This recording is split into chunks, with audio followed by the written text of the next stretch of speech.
نحمدہ ونصلی علی رسولہ الکریم اما بعد۔ اللہ کے نبی کے 10 ایسے نام جو آسمانی کتابوں میں بھی موجود تھے۔ سب سے پہلا نام جو آپ علیہ السلام کا محمد، اللہ کے نبی کا زمین پر نام محمد ہے اور آسمانوں پہ احمد ہے۔ محمد نام کے بہت زیادہ فائدے ہیں۔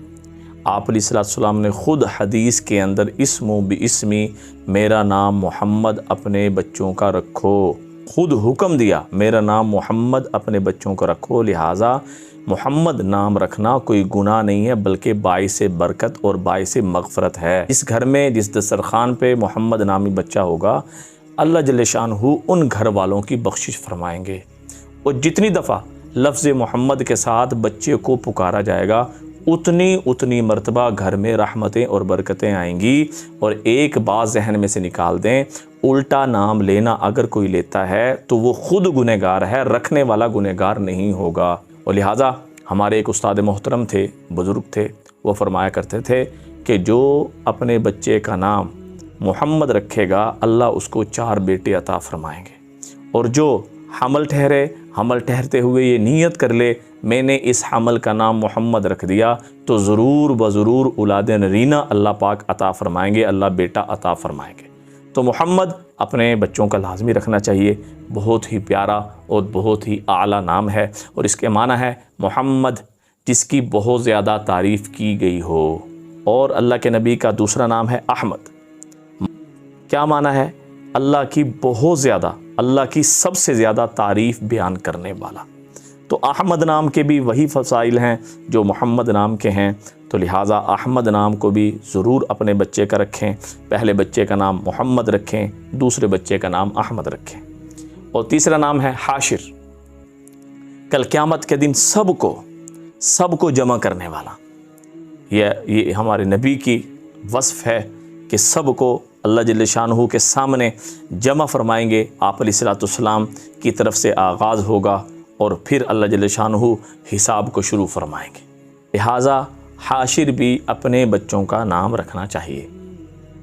اور نمبر 4 پہ آتا ہے عاقب، سب سے بعد میں پیچھے آنے والا، مطلب ہمارے نبی سب سے آخر میں آئے، سارے نبیوں کے سردار، اور سارے کے سارے نبیوں پر جنت حرام جب تک ہمارے نبی جنت میں داخل نہ ہو جائیں، اور سارے امتوں پر جہنم حرام جب تک یہ امت داخل نہ ہو جائے۔ مطلب عاقب سب سے بعد میں آنے والے اور سب کے سردار، ساری کائنات کے سب کے دولے، سب کے امام، عاقب بہت پیارا نام ہے۔ اور اس کے ساتھ ہے ماحی۔ ماحی کا مطلب کہ کفر کو مٹانے والا، غلط عقیدے کو ختم کرنے والا۔ اور اس کے ساتھ ساتھ نام ہے خاتم۔ خاتم کا مطلب یہ ہے کہ مہر، سارے نبیوں کو ختم کرنے والا، مطلب کہ سارے نبیوں کے بعد آخر میں آ کر نبوت کا دروازہ بند کرنے والا۔ یہ صرف ہمارے نبی کے سر پر تاج رکھا جاتا ہے، اس کے علاوہ کسی بھی نبی کے یہ سر کا تاج نہیں بن سکا۔ اس وجہ سے آپ علیہ السلام کو یہ کہا گیا کہ خاتم۔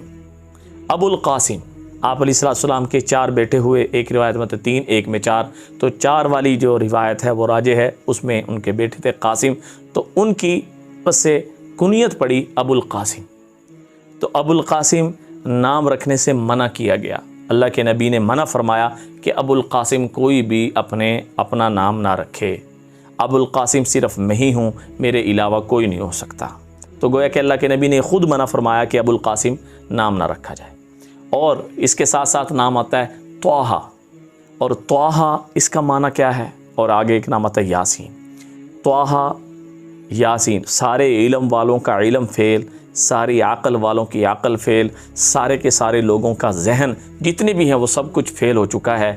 طٰہٰ یاسین یا جتنے بھی حروف مقطعات ہیں ان کا ترجمہ آج تک کوئی نہ کر سکا نہ کر سکے گا۔